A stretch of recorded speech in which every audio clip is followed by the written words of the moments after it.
start with the questions, but if you have any and you want to write them on the index cards without the stamp, you can just pass them to the front and Paula will get those up to me. So we'll get started. Looking at Alonza, who was in the documentary, could anyone give us some thoughts on how his fate would have been different had he been in juvenile court?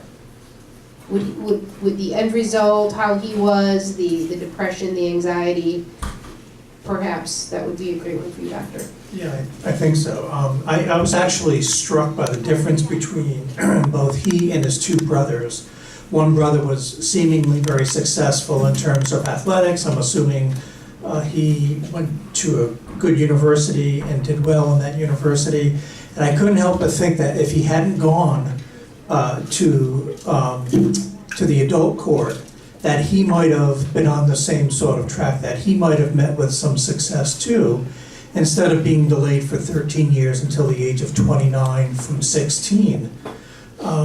And I also noticed that he just seemed stunted in a lot of ways. In some ways, I think everyone here could look at it and say, well, that makes sense, because he didn't have a chance today, didn't have a chance to drive. But there was a lot more going on there.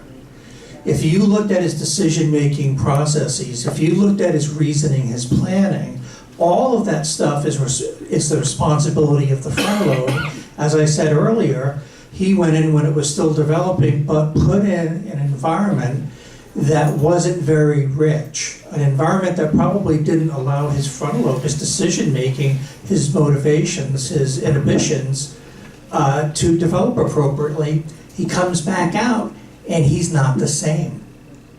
The brothers saw it. I'll guarantee that any sort of business that he may work with, supervisors will see it.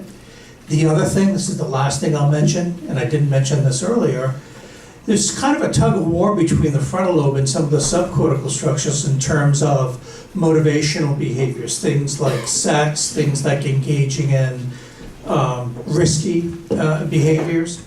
And that frontal lobe, if weakened, if it doesn't develop appropriately, those individuals later on are much more likely to engage in risky behaviors.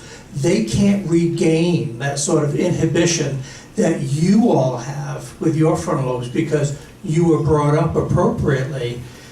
Under the circumstances he was brought up, he's an individual who is now, and I think he would even say it, he's a little bit different, and maybe that will clear up with time, but he's missed what we call critical periods of development, where if the appropriate environment's not there, it could be everything from language to sight, you lose it.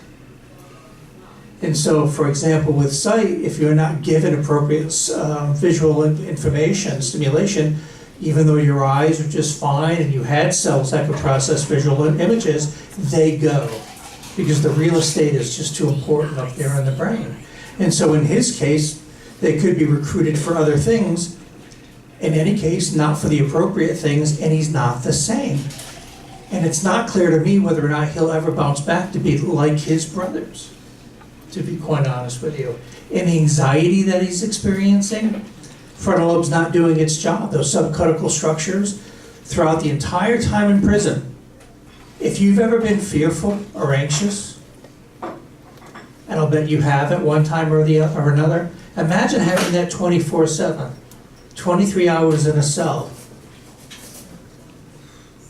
You'd be very anxious, your subcortical structure would be firing away. You'd have a fear response all the time with very little higher level top-down influence. You would have a fight or flight response, and that frontal lobe doesn't develop well underneath those conditions chronically. So he's got an uphill battle. Luckily, he has great support with his family. It seemed like a wonderful family. Is there something that the